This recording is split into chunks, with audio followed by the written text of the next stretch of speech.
Hey everyone, welcome to the Self-Awareness Journey podcast. I'm Melissa Albers. And I'm JJ Parker. This podcast is for seekers. Seekers of happiness and joy, seekers of a centered approach to success in life, seekers of their true, authentic selves. Get ready for some real talk on everything from anxiety, emotions, and habits to love, compassion, and forgiveness. We know you'll be challenged and enlightened by this conversation. We're so glad you're here. Let's dive in. Well, Kurt, welcome to the Self-Awareness Podcast. I am here to introduce Kurt Rakes, who is a partner at Skywater Search Firm here in Minneapolis. And Kurt and I are also friends, go back a ways. Yes, we do. Yeah, so welcome to the podcast today. Welcome, Thanks for Kurt. being on. Thank you so much. Love what you guys are doing. Well, we kind of do too. Well, that comes across. You guys are having fun sharing and messaging well. Yeah. So today, Melissa, I'm pretty excited about this conversation. Yeah. Because we're going to talk about the great resignation, right? We're going to talk about how it is to have a job and be an employee and be an employer in the time of COVID when people have been really soul searching, right? Really thinking about what is their place in the world, right? Yeah. And does their job and everything fit what they really value? Mm-hmm. It's a crazy time. It is a crazy time. When Kurt and I were going back and forth just preparing for today, I said, boy, the Great Resignation is such a really interesting thing to talk about. But Kurt, you had a different perspective of it. And I'd like to hear a little more about that. You said, I think we should call it something different. Yeah, it is the Great Resignation. A lot of people are leaving the workforce. A lot of people are evaluating what they want to do more than they probably ever have. Mm-hmm. And I think a lot of the Great Resignation probably applies in the areas that we don't recruit as much in, where I think there's a lot of it if you're in that kind of hourly, role, or you have two part-time jobs, or I think there's a lot of options. There was a lot of funding to help those people kind of breathe and catch their breath a bit. And that probably is a Great Resignation where a lot of those people literally just left and didn't have a plan. And then there's a lot of people, I'd say, on the other half of that who are maybe at the 10 years into their career. And I'd call it more like the Great Migration. I think that they were sitting there and thinking, hey, I'm leaving, and I actually kind of know what I don't want, but I also know what I do want. And I think those people, there are a lot of people that are in that stage where they're actually trying to. It's a little bit more calculated, and they've really defined what they don't want and what they do want. And one example, real simple one would be is people working at home. All of a sudden they're working at home. They're not getting in their car at 6 o'clock. They've got a family. They're trying to balance all these things out. All of a sudden they come back to this or go to this environment where they're now being having flexibility and they're productive. And they're thinking, holy smokes, I just shaved 3 hours off of my day, and I'm more productive, and I can be a parent, I can be whatever I need to be at home and balance out. I think that was a big factor. Yeah, that's interesting. What are some of the things, like one of the things in my coaching, I've had a lot of people, or not a lot, but I would say a percentage of people who have never before start asking me questions about I'm kind of burned out. I've reached this level, but I'm fried, and I'm just wondering if I should just leave my role, and I don't really have another job, but everybody's talking about how easy that would be to, get a different role, and maybe I should just give myself 6 months off and take a break, because so many people seem to be talking about that right now. Have you been hearing stuff like that? Yeah, and I think there's different stages of that. I think the person that literally wants to take a step back and not do anything, that's probably a little different. And then a lot of times I'll get people that don't really want to take the 6 months off, but they're really not happy where they're at, and they're successful. I could think of 3 or 4 people that come to mind even now that are doing their job, doing very well, and something's changed, or they're starting to think different. I get asked 3 or 4 times a year from people like that. I had one individual reach out to me and say, hey, I want to get your opinion. I've got some other people's opinion, and it was the person was actually considering just leaving and then in pursuit of another role and a leadership. pretty they're top 10% in a company. Yeah.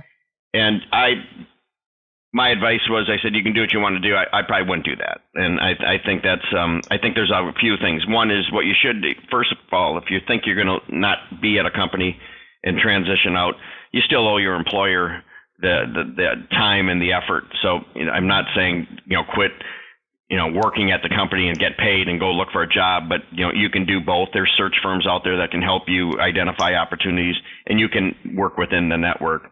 But I think one of the reasons I say don't do that is that things can change in your situation that may change your even thought of leaving, or at least extend your time there. Mm-hmm. Also, I think from a leverage perspective, I just think it doesn't really help your cause.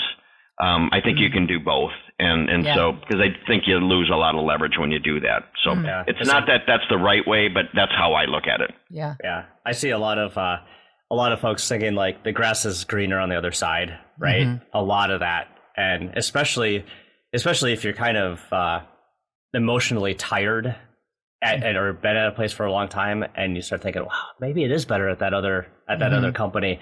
And almost every time it's not. No, yeah. I'd say it isn't. It isn't. And and if it is greener on the other side, you're going to find that out anyways through that process without having to leave your job.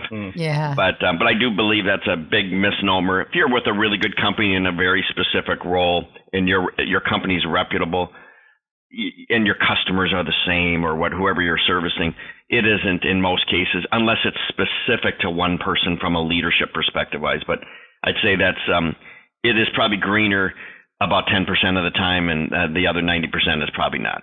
It's more wishful thinking, I think. Mm-hmm. Yeah, that's interesting. The Great Migration, I like that.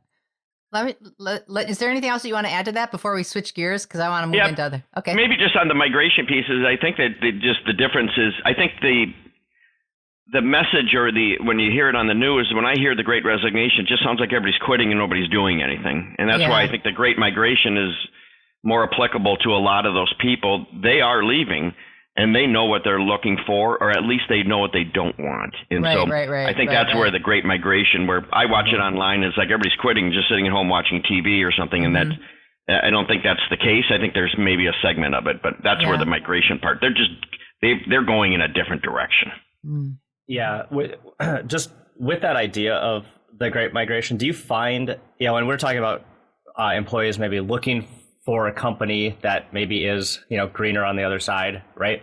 But do you see employees coming to you and saying, hey, I want a new job, but it has to be specifically like work from home, flexible hours? Like, are they putting kind of these what I'd say more like culture requirements on their new position more than they used to in the past? 100% more. Yeah. It's, we message, give some perspective.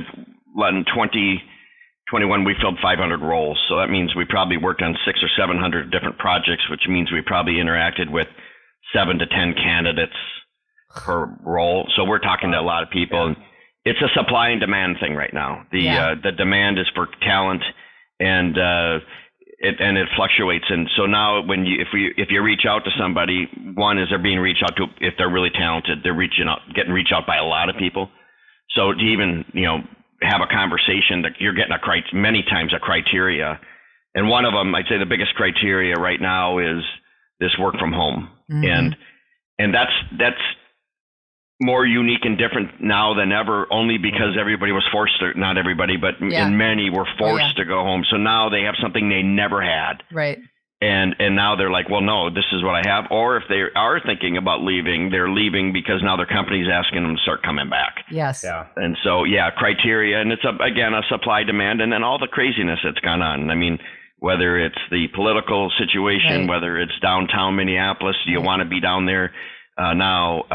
Everything's cyclical, though. And so, but there's a lot more demands on the candidate side. And that's just to have a conversation. As a somebody who is working with a lot of employers, how do you manage that conversation with the employers hiring people? Do you suggest that they become more flexible about their culture, or do you not get into that at all? You simply just no, look we for do. fits? We do. So kind of through the process, you're recruiting on behalf of a company, and you're trying to educate them to the marketplace, whether it's the economics, whether it's what they want to pay and what they really can get. And so it's our dialogue gets pretty deep. We're not just zinging resumes. Right. And that's one of the things that's coming up a lot. Hey, by the way, hybrid's coming into play more. You should really think about that. If you don't want to do that, and we'll tell them, we won't tell them what to do, but we'll tell them the circumstances that will come out of their decision. If you want everyone to come to work every day and you want talent, just know that 30% of those people aren't even going to look at the opportunity. So you just have a smaller window or a smaller grouping of people. We have that. We're given pretty updated intel of what's going on in the market. Yeah, I mean, and it is a market. A math. That's the thing. That's just like the math, right? Like your talent pool just shrunk if you need everyone to come into the office every single day. Exactly. And so if you wanted to see 5 people and compare, you might see 1 and you better move fast. And so that's the way we try to educate them. And it really is a market, just like the stock market. Things ebb and flow and change. And right now it's a candidate driven market. Yeah. I want to ask you something, and we didn't use the term BS meter. But, we were kind of like, well, what's kind of interesting to talk about in this space? And I think one of the things that I was really curious about was like how people show up for you. Like you have been working with people just like me for decades. Like you, and I'm sure like me, you kind of have a BS meter, right? Like you can read people really, really well. And I actually was wondering, like, even in this conversation of from the employer perspective of making a role look a certain way because they're trying to attract talent. Are you finding employers trying to quietly hide certain ways that they still really believe, but they don't want to show that? Or do you see people kind of playing that game a little bit? I think there's employers that are trying to position a certain way, and then we call it out because the reality is we don't want to put candidates in front of them that are going to be misled or are going to get hired and 90 days later are going to feel like they were not given the right information. And so we'll call that out. Yeah, I think there's, and then sometimes what'll happen is, quite honestly, an employer will, and this is what gets people to leave too, is an employer will make promises and then they'll change their mind. And whether it's compensation, whether it is the hours. And so we try to snuff that out, and then we try to, prepare the candidate for it. And then we'll have situations. It's not a lot, but probably 5% of the time something changed. That's the whole thing that makes people leave, by the way. Yeah, something I was just going to changed. ask you about that. Tell me about that, because why are people leaving their jobs then? You had some great feedback on that. Well, I'd say that, pre-pandemic or even where we're at right now, when people make a job change, something's happened in their life or something has happened at their business. And it's usually a change. Not always, but I don't think people just wake up one day and say, I need a change, but it's usually something's going on. And the change externally or within the organization they're in, the company was acquired. They didn't get the promotion. A new leader that they don't see gelling, so those are the things that they don't wake up and decide, hey, I'm leaving tomorrow because it worked out this way, but it's on their mind. And that's what we call it. Right. Yeah, builds. And that's that passive candidate a lot of employers want.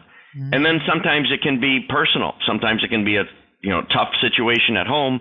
It could be your kids and the dual incomes and trying to manage all that.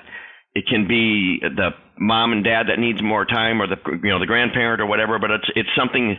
The priorities are changing, and then the thought process is this manageable, and is there a different way to do that? I think is usually the driver.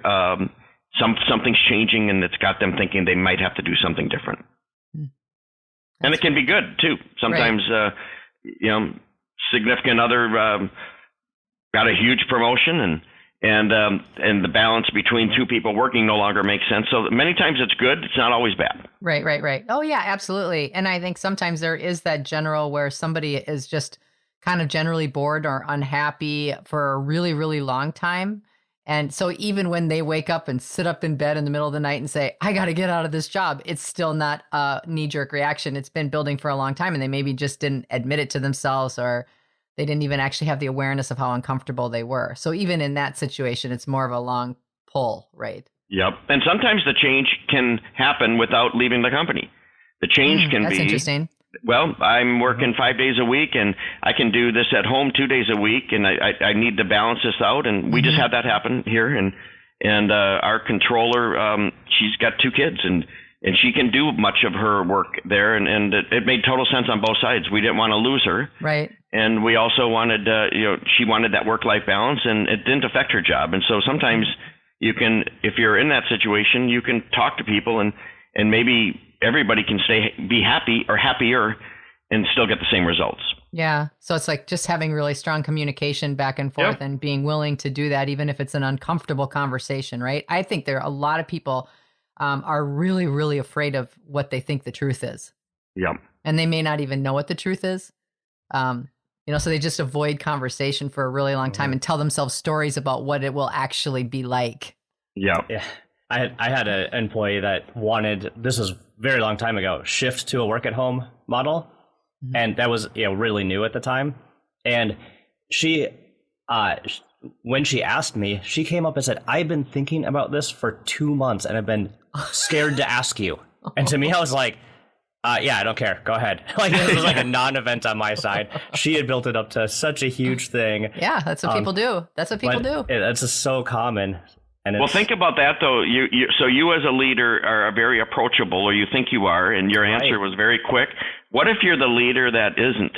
Yeah. What if you're the leader that is intimidating, or viewed as unapproachable? Yes. Yep. Well, you may never get that conversation, and then that person leaves. Yep. And so, that's another thing from a leadership perspective is that, understand that things change. Yeah. And if you can still do the job, does it really matter? Now, some jobs do. If you're in manufacturing and you need to be on premise, on the floor. Yep. So that is so good. So that kind of leads me to this question I was thinking about as you were talking, is like, when you're talking about different leaders and having to sort of adjust and be willing to have conversations with employees, how important is it, do you think, that the people skill of the leader is as good as the expertise of the leader? Like, how, if you were to take those two things and balance them out from what employees feel safe with and want, do you have any feedback about that? Yeah, I'd say, maybe there's a little bit more wiggle room on maybe what your product or your service is, but I still would say, if you're in a service business, we're in a service business. Mm-hmm. It's all about people. Mm-hmm. It's all about process, people, and ethics and things like that. But it's about the people. So if we're not viewed as approachable, or it's our way or the highway, you're going to lose people. Yep. And you might lose people that you don't want. And I think, so I would say that at this stage, and I watch as, I'm one of the more senior partners, and not soon to be departing, but, one of the first. But I see as our leadership evolves below us, it's, we're all human. Many of us have families, so being approachable and having those dialogues, and do it for self-preservation, do it for your benefit, quite honestly. Right. Exactly. And so, I'd say that's really crucial. Yeah. One of the things I always try to do, at all levels, I try to view it from someone else's perspective. Mm-hmm. I may not, even in disagreements or in situations where we don't agree, but for me, I need perspective. It's healthy for me to have perspective, and I always try to see it through the lens of the other person. Mm-hmm. It's easier to process and understand that. And so I would say it's important, and it's becoming more and more important. Yeah. And you know what? That's like almost, I couldn't agree with you more. And you are that way. I've just experienced many, many times we've gotten to work on projects together, and you're very much that way. And I've always appreciated that about you, because I try to be like that too. It's like, you really can't, like, even in negotiation, like, I love negotiating, which is weird. Most people hate it. I love it. And my number one tenet in that is that both sides have to be happy. Yep. You cannot be abusive, or you cannot, that's an extreme, but you cannot be controlling and like a dictator in a two-way partnership in any way, shape, or form, even at the beginning of a negotiation, because that energy sticks with the person. They completely feel that.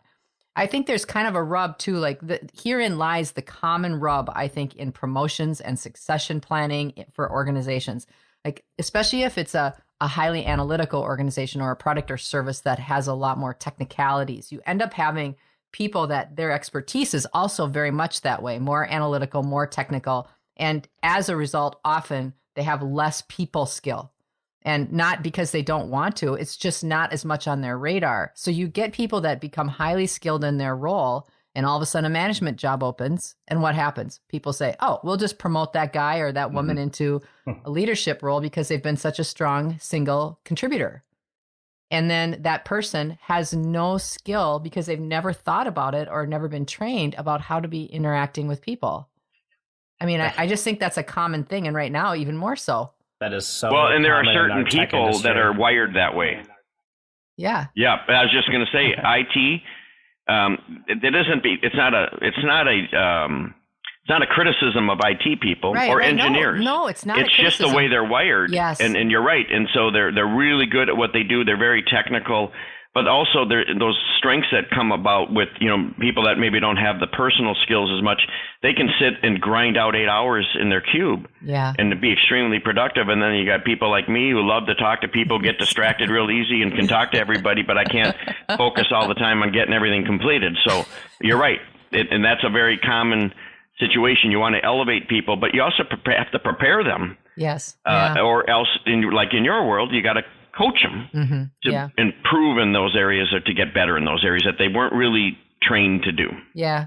We started talking a little earlier about, authenticity and being willing to be honest about what your own skill is, or willing to give feedback to others in which their skill or their strengths are not exactly what was originally thought of, and I started saying, I asked you the question, you've been in this role for so long. When you have candidates come to you, or even employers who are trying to spin a certain thing, tell me about your BS meter. How can you read through people, when they're trying to posture a certain way? Like, what do you see? So I would say it's really easy, quite honestly, for us at least, doing it a long time. You said so long. You said that so. Sorry. No, I'm just kidding. I'm totally joking. Level of mastery in 12 minutes. Exactly. No, I'm joking. But what I would say is the BS meter's fairly easy because the interviewing process, I think, is evolved and it's much more behavioral. Oh, so if you gave an example of, if it was a sales leadership role, and a big component was to build out a sales group and a hands-on management style. 15 years ago, you may say to a successful sales leader, hey, this is what the role is. And can you see yourself doing that? Sure. Yeah. Can do anything. Yeah. Love that. Now it's hey, this is what the role is. And it's about developing salespeople. It's hands-on. It's going to interface with the customer. You're not going to sit in the office and look at spreadsheets. You're actually going to get your hands dirty. You're going to be out in the field. You're going to get in the car, whatever it may be. Can you give me examples of that? And because the employer is going to ask you that. Or if it's about, can you tell me about a situation where you went into a sales organization and they were at X and Y and you needed to get them to X. 15 years ago was, can you do that? Would you do that? Would you like that? And it was almost like a yes or no response. Now it's a yes. And then we're like, okay, great. Explain that to me. And so it's real experiences. And sometimes people will BS a little bit on it, but through the interview process, as they get handed off to the client, client's going to dig in on that. And a lot of times the feedback will be we talked about that. We talked about it, and then it kind of went into another story. Right. And it wasn't, and that's how you can sniff a lot of that out. Real behavior, real examples, be able to articulate them. What happened? What was the situation? What did you do, and what was the outcome? That kind of helps alleviate a lot of that. So if you're a candidate, you're going to potentially get called out on that. And if you're an employer, if you really follow that rule of thumb, what was the situation, what was the action, and what was the measurable result? Yeah. That helps kind of clear the air. Yeah. Kurt, let me ask you kind of like an extension of that. We talk a lot about core values. Melissa and I run my company very strongly on the core values, and we try to hire and fire primarily on our core values.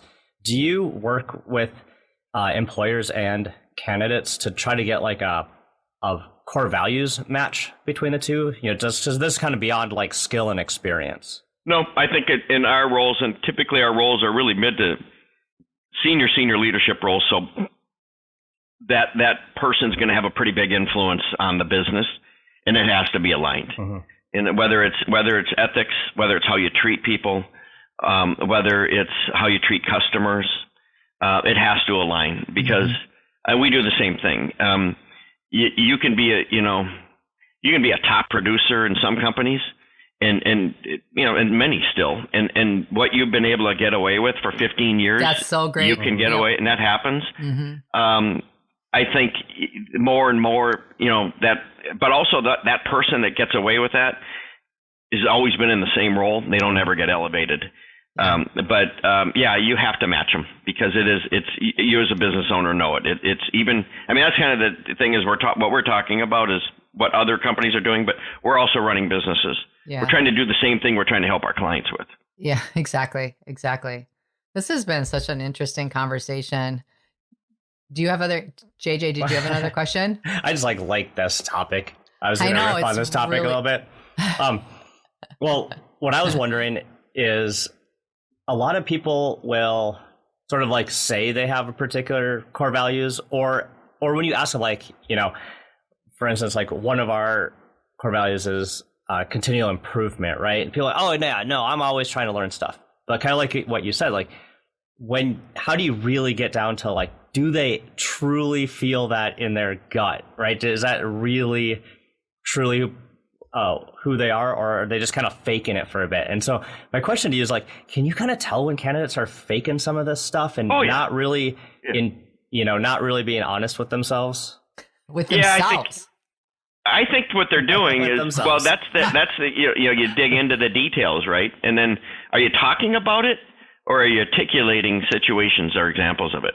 Everybody can talk about anything, right? Yeah. But if you dig into the details of it, so if you have core values, or if you have continuous improvement in your career and it's important to you, walk me through some examples where, in your last role, or where you've been able to do that is a great way to cover that, kind of address it. It all comes down to getting into the specifics and not accepting yes or no as answers. That's part of the answer, but yes, but explain. What I like about this is that even with some of the way I was thinking about this topic earlier, even the way that you're describing this, it sort of fleshes that out. So even if people are in a position of not being completely honest with themselves as they enter into the experiment of looking for a new job, even if by the time they go through a process such as yours, there's really no way to hide. It is what it is. It becomes very obvious how the person is. Even to themselves, I would imagine, because you can only make up a story for yourself so long. Totally agree. There is really no hiding. I think sometimes people think there's a bit of a mystique to interviewing and hiring. In mid-level and above, not really. Because it's a deep dive. This isn't a 5-minute conversation and send a resume to a client. This is a pretty, if you reach out to a candidate, you're going to have a upfront. You're going to talk to them probably 3 different times before they even go to the client. And we're quality over quantity. So if I'm going to submit somebody to a company, we're going to have pretty granular detail to why we're sending them and why we think they're a good fit. Yeah. And so I think there is sometimes a sense as we really don't know. Right. Yes, you do. I'll give one example. If you have had a candidate that has had 5 jobs in 6 years, there's real no mystique to that. They make changes about every 13 months. You're not probably going to change them in your next, career move, because that's their past behavior is a pretty good indication of their future behavior. That's so good. That is really good. Yeah. So this is the Self-Awareness Journey podcast, right? So we have to talk about self-awareness. I'm self-aware of that. Well, Melissa and I talk about when people are in their authentic or actor self, right?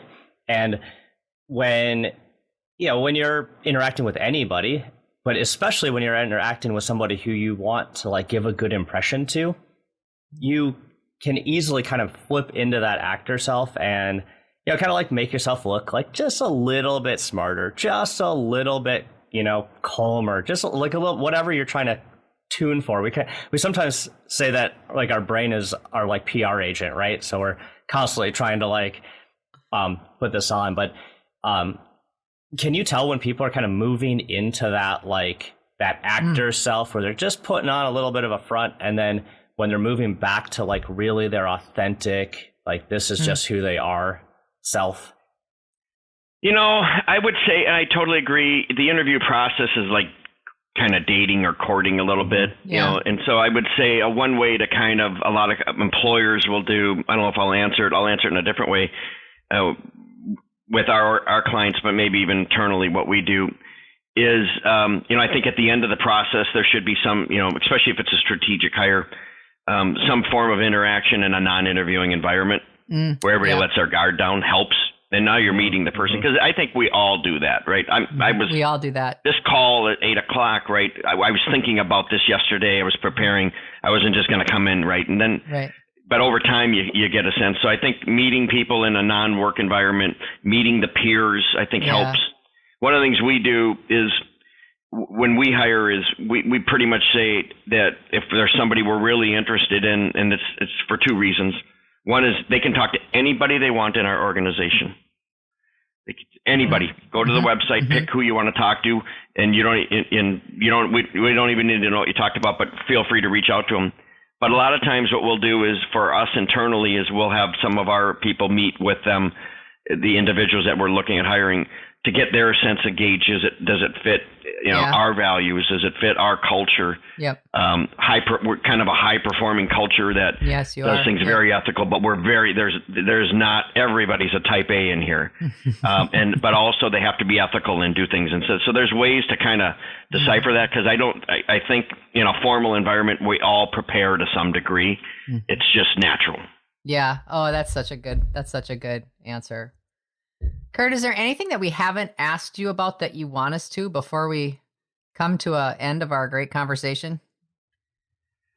Well, maybe I'll just throw a comment, I guess, as somebody that's been doing this for 20 years, that I think probably most importantly, what I have learned in what I've become aware of and clear is how important it is to be, from leaders to the people you hire, to really being authentic of who you are and treating people that way. And what if I were to expand on it, I think the most important thing I've learned is, especially based on what we do when you're in a service business, is how incredibly important good people are to your organization. Right. And to treat them and to understand that is, you can be a technology company, you can be a manufacturing company, and you could have proprietary, property that makes you unique and different, and that's unique. In our world, ours is the people. And so I would say, as I, at this stage in my life, I realize how incredibly important that is. Yeah. And that treat those people, and nobody should be treated different, but treat everybody really the way you want to be treated. That's right. Yeah. And how simple it can be, quite honestly. Exactly. If you just treat everybody the way that you want to be treated yourself, and that how many really good businesses run because of the people and the value of that. As we talk about the Great Resignation, we talk about the migration, people are thinking about leaving more than they ever have. If you own an organization, or if you've got talented people, keep them, talk to them, and keep them engaged. Yep. That's right. Yep. I love that. And I would even say, just to plus one that, there have been many times where I've gotten calls where people are very whipped up or very upset about something, or they have an agenda or whatever it is. And whenever I hit people like that, or feel that energy is coming at me, I will always make sure that my energy is more of me than normal. So I will just be more of my authentic, unplussed self. It's like, yes, I see you like this. This will not help if I manage you in the same way that you are in this conversation. So it's very easy to change the energy of that, even if other people around you are that way. As a leader and as a person working with others, it starts with you. I love that. It's not hard to do. It's not hard to do. And be consistent. And and if you're consistent, then it isn't hard to do, because you're treating every day and every conversation with people the same. It's not complicated. Right. Well, I appreciate, JJ, did you have anything else for? No, this is great. I wrote some notes down that I'm going to start using in my company. I'll check. It was on that fun. later. It's a great topic. What you guys do is awesome. To be a part of it, I really appreciate it. Honestly. So thank you for including me in this. Yeah, absolutely. Thanks, Kurt. Did you enjoy this episode? Please go to your favorite podcast platform to subscribe, rate, and leave a review so others can discover it as well. Growing self-awareness is a lifelong journey, and there's always further to go. And it's better when we're all in it together. Please think of someone you know who could benefit from hearing today's conversation and share this episode with them. We can't thank you enough for listening. Until next time, happy exploring, seekers.